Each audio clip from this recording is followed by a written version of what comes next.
Welcome to Pick Yourself Up. I'm Assegid Habtewold, your host. Today I have a guest in our studio. His name is Dereje Gerawork.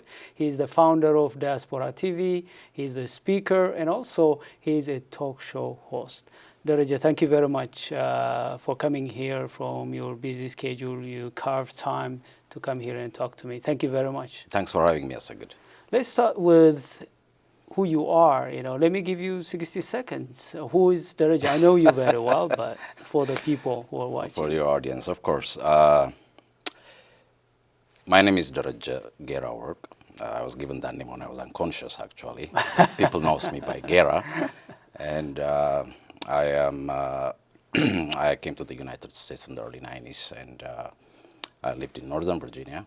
And I'm a father, husband, and also speaker, Diaspora, the founder of Diaspora Television, of course, and Gera-show TV host.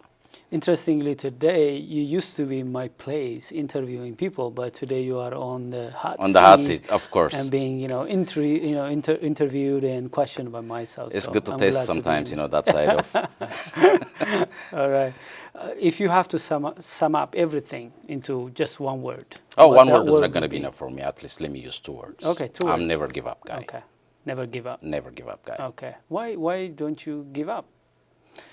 Well, I don't believe in that. I think that's the way how I raised, and what's the way how I grow up. Maybe I got something from my parents. Okay. But I never said on things like I cannot do. I always try. How can I do it?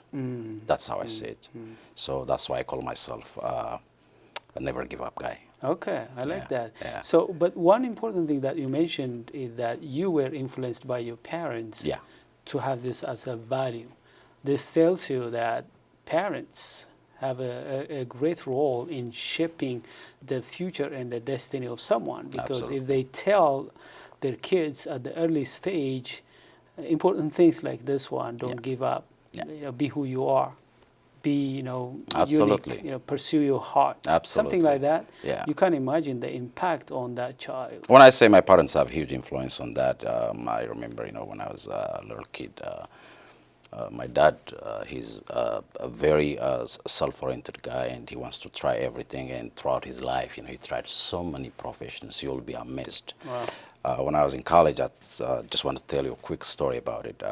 I was a little bit sick, and I supposed to stay in the hospital. And there was this retired general that he was in the hospital with me. We were playing chess. And he was asking me, he was eager to know, about my family and everything. I told him, my dad, when he was 14, he was a veterinary doctor. And then after that, he went to the law field, he was a lawyer. Wow. And then after that, he became well-mechanized. He started a well-mechanized farm, and he became a farmer. Wow. And then he ended up in the construction business. So he was very impressed, and he said, oh, man, this is really great profession. Your dad's supposed to be in a Guinness book. So that will tell you, from what kind of parents I came from. Wow. And that thing make a huge influence on me. Impressive. So that's why I never give up on things. I'll try everything. All right. I like that. Yeah. Let's talk about your background. You, like me, you came from Ethiopia. You are an immigrant. What it felt when you came to the United States? Do you still remember the feeling that you had when you come first to the United States? I do. And, I went through certain problems when I come to the United States first, but the good thing was, I lived in 3 continents throughout my life. I was born and grew up in Ethiopia, and I attended my higher education in Europe for a number of years, and then came to the United States. So living on these three continents, You have already especially, experienced when you came and here. coming from Europe to Yeah. the United States, it didn't take me that long to adjust myself with the Yeah, system. very close cultures Exactly. compared to coming directly from Ethiopia. Exactly. Yeah. And I always see it, being here as a great opportunity, because since I mentioned Europe and United States, I wanted to add something on Yeah, that. It's, sure. In Europe, it doesn't matter sometimes how educated and how smart you are. In order to penetrate throughout society, sometimes it gets really tough. But here in America, it's not like that. Sometimes we know as an immigrant, it doesn't have to be, you don't have to even speak English sometimes to be successful in this country. So when they say it's really a land of opportunity, it is true. And I see it that way, and I'm happy that I'm here. And I didn't experience that really serious tough times here. Thank you for mentioning that, because when you live in a country where you're benefiting certain things, you should speak about the benefit that you got, and you have to be thankful.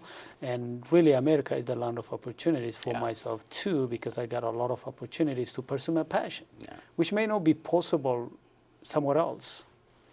But I want to really bring out one thing, which is about, okay, the U.S. is the land of opportunities, but you have to tap into that to benefit out of that. So do you think we immigrants, African immigrants, benefiting from the land of opportunities, do you think? Overall, yes, we do. Do we have some issues? Absolutely, we have. For example, if you take the Ethiopian community, every immigrant, when they come to this country, they come with some kind of skill they have. Either a first degree, master's, or PhD, you name it. Overall, we're doing good as a community, but we can still do more. That's how I see it. So we still have a lot of immigrants who's they have wonderful skills, but you see them working 2 or 3 jobs, pretty much low-income jobs. And when you see that, where is the gap? What can be done as a community? Of course, our churches, our Ethiopian community organizations and civic organizations, they do a really, really amazing job. But can we do more? As you know, our community is growing every day. So there are so many grants, there are so many pilot programs that they can participate and adapt to their skill, so they will be able to compete and in this job market and adapt the system very quickly. So instead of working 2 or 3 low-income jobs, so they can have one good job, good paying job, and spend quality time with their loved ones at home. So we need to work on those areas. And we have, as a community, great civic organizations, like I mentioned their name. Actually, everywhere I go, the Ethiopian professionals, they do an incredible job here. And they're empowering the community, and they are now extending their service even back home to Ethiopia, and their members are growing. It's not because I'm talking all this, I know the founders very well, but it is, I've been watching them very closely. We can mention the Ethio-American CPA Association. They're doing a wonderful job assisting, consulting on tax issues. We can mention, recently another one established, the Ethiopian Chamber of Commerce, with a clear and great vision, and that will contribute huge in our community. And we need more of that, and we need more platform that we can exchange ideas, like yours, like mine, I can add up even Helen Masfin, the host of Helen Show. ABS. She's an incredible mother, a wife, full-time job with a lot of responsibilities on top of that, talk show host. And then she's doing every year some kind of community gathering. Oh, yeah. So we need this kind of pillars more in our community in order to have a really strong voice. And we need to come together. When we have strong voice, one thing I know is we will be able to contribute to this country, and also we can help back home as well. Yeah, the more we better here, the more we could help more. Absolutely. The remittance back home will go up, and our contribution the transfer too. The transfer, we transfer knowledge, technology, and so on and so forth. Exactly. And in this community too, we can do a lot better when we have stronger voice. Yeah. This region, for example, is a wonderful region. We have great counties in the area. For example, the Montgomery County, one of the world very known and appreciated county by welcoming immigrants and supporting them. So we will be able to work with the city officials, with county executives, even in the state level. We can participate on policy issues. Yeah. We can all do that when we are committed as a community and have well strong organized. voice. I think that's the gap in our community, and I would say the same with other African countries too. Yeah. Mostly we are focused on social issues, and we focus more on immediate issues. We don't on purpose proactively organize ourselves so that our voice are heard. So I think we need to do a lot of things in that regard. But I think one of the challenges that I see is the mindset too, because Exactly. we think that whatever we knew in Ethiopia or in Africa gonna help us succeed here. Absolutely. So there are two different cultures. As you mentioned, the U.S. is a land of opportunity. Yeah. Actually, I heard someone telling me that this is the only country where you can become a millionaire in 10 years. Absolutely. Other places, Absolutely. you may not be able to be a millionaire, I mean, as a migrant. Okay, as a migrant, it may be hard somewhere else, but here in the US, you can become a millionaire in 10 years. Absolutely. The opportunity is there, but we need to have the mindset of tapping into this opportunity to believe that, we have to be proactive, we have to go out, engage, we have to go out, use opportunities, Yeah. come together and air our concerns and contribute also. There are a lot of opportunities, and I Sure. like the organizations that you mentioned. They're Yeah. doing a great job, but we need more. We need more. We need more. Yeah, overall we're doing great, and that is true. So let me ask you, you're talking about how to engage with the American system and how to come together. Do you have any interest to run for office or something like that? Anything there? Well, that's interesting and $1 million question. All right. Let me say this. I work very closely with the political parties that I'm affiliated with, and we're also working with anti-gun violence and drug violence groups, different groups, because as you know, tens of thousands of people are dying per year in this country with the gun violence and drug-related issues. So we need to address that to put in place tough gun laws, and so that our streets will be clean of drugs and gun violence. So we do all that, and I encourage people, of course, to go out and vote, because 2020 is election season is around the corner. Yeah. Just to come back to your question, all options are on the table. Okay. But when I decided to run for the office, I promise you will be the one I'll to be know the first. one, and you will be here coming to reveal maybe Absolutely. what are your running points. Absolutely. What points are you using to attract voters? Before we take a break, but however, I want to address one thing, which is you have a show. Actually, you have a station, a TV channel called Diaspora-TV. Yes. Why did you form that organization? What prompted you? Well, it's very interesting because it's a web-based television station that I have. I called it Diaspora Television when I started back in 2014. With the issues that we've been talking earlier, to cover all those gaps, and the media outlets we had back then at that time was not that enough to cover all the communities, and there are a lot of leaders, social leaders, artists, and historians. They wanted to come out, and I want them to come out and share their stories to the new generation. And our children is about to graduate from college. Some of them they do, and from high school these days. And because of all that, I said, I have to find a way to establish some kind of platform. Create a platform and Yes, so on. yes. Let's take a quick break, and we're going to continue to talk about that. Sure. Dear our viewers, I hope you are enjoying our conversation. Let's take a quick break, and we'll come back again and take it from where we left it. Stay tuned.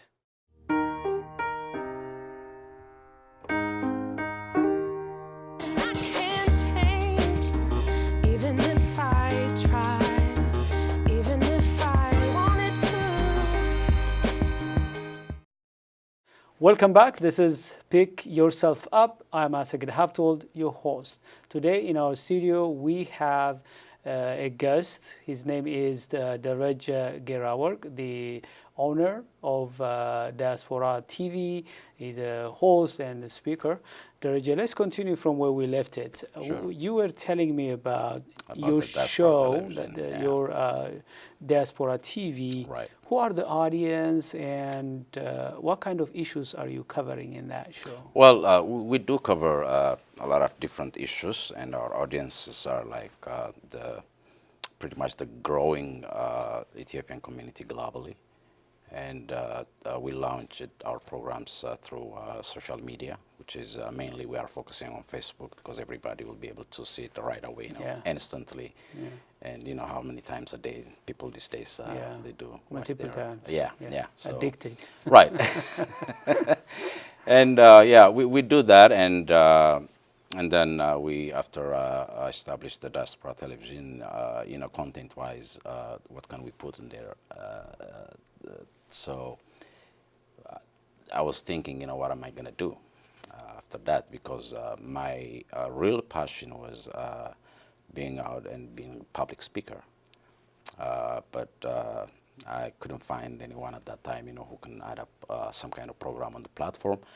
So what I did was I found myself, what am I trying? Never give up guy, right? Yeah.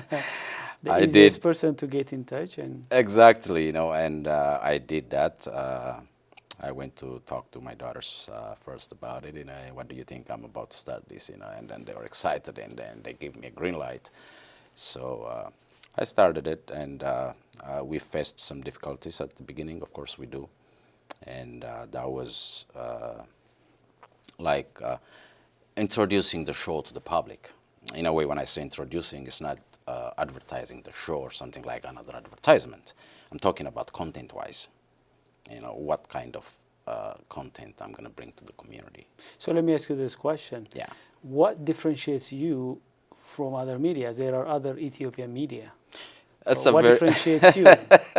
It's a very good question, and I pretty much I'll leave that to decide for the audience. But on my end, I worried so much about the content. Content is very crucial, and I bring people to share their stories, to share their expertise to the community, to tell us history, to educate basically, and to giving back to the community. Other than that, what makes it my show different than others?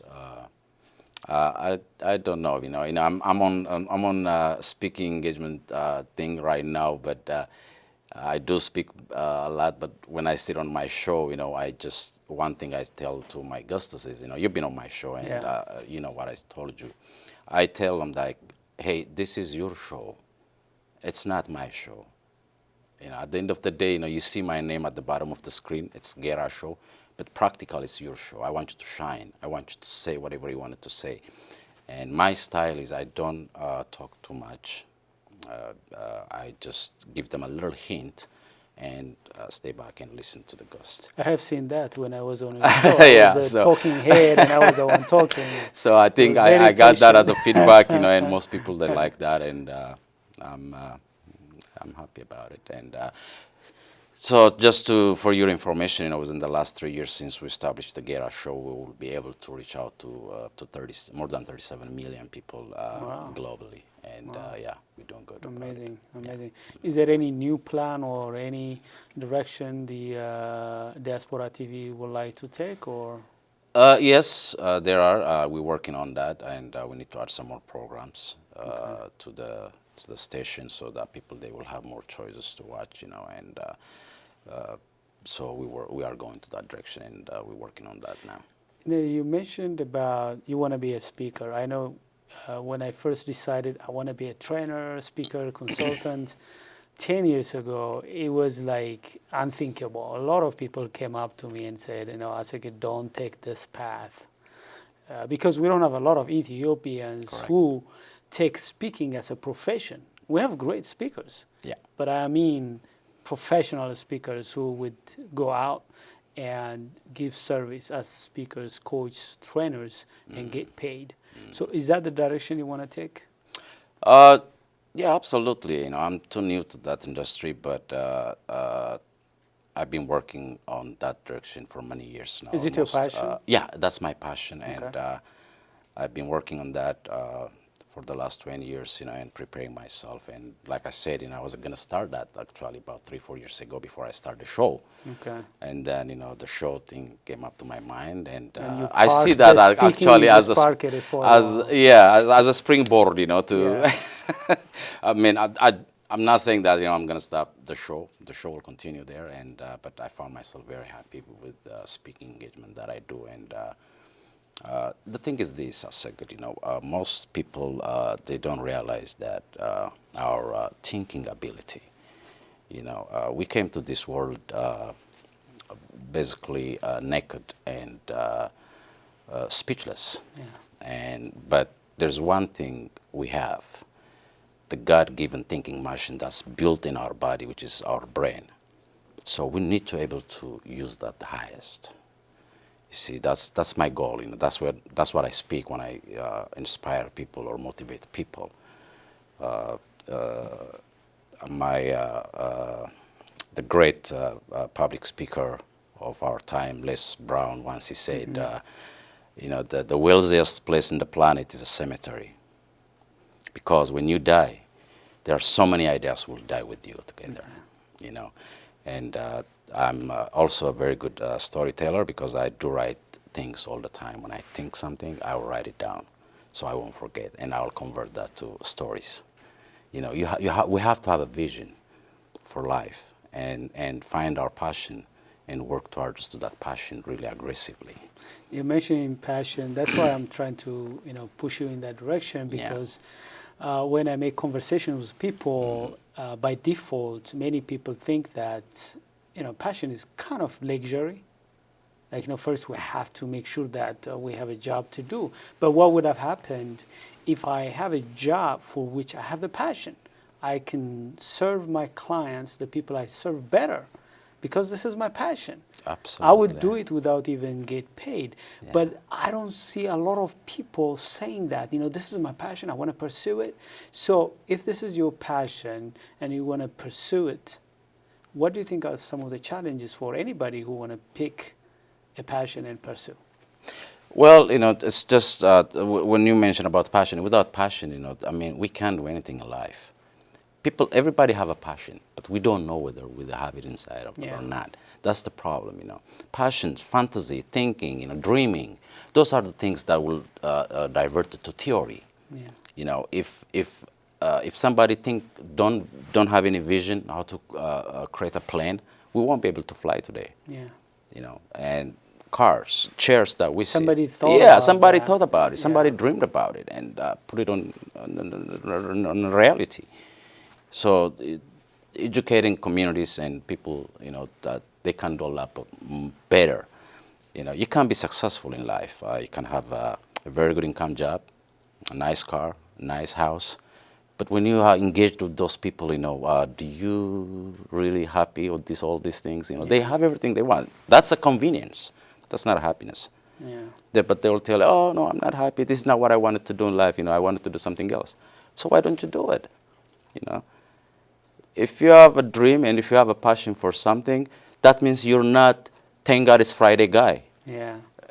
You got to work 7 days, round the clock. The Walking Dead. If you don't have passion, it's just actually I had a data where many people experience heart attack on Monday morning. Exactly. 9 a.m. Absolutely. Getting Why is up that? to go to a job they don't like. The That they people don't like. resent. Yeah. So that happens.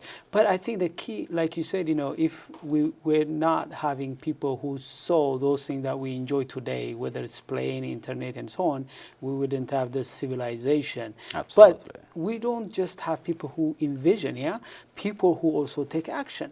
Otherwise, we have a lot of people who are going to fantasize. It's a given. People may have that vision, but unless they take action, they cannot translate that vision into reality. What you're doing now, you have a passion. You saw yourself becoming successful media person and vision, but you're taking action. Even coming today is part of taking action. Exactly. You're busy. Exactly. You're coming here because you are doing something your side, because we have to do something. Otherwise, we cannot achieve anything without action. Not at all. And commitment. Yeah. Commitment is very crucial. You know, when you are committed on something, you will have really solid result in life. It doesn't matter what aspect of life you've gone through, but commitment is very important. And life is not easy. There is always a bump on the road, and you get punched in life. Sometimes you got knocked down. You got knocked down, and you have to, you know, when you get knocked down, people have to think about you and pick themselves up. Actually, and the move TV on show, again. You know what I mean? Yeah. So you brought me to ask you this question. Mm-hmm. I know myself and everybody experiences setbacks, Mm-hmm. punch downs. You know, you're gonna be knocked down and so on. How do you overcome that kind of defeats, failures? Because, you know, we want people to believe that they're not the only one right now suffering, failing, or experiencing setbacks.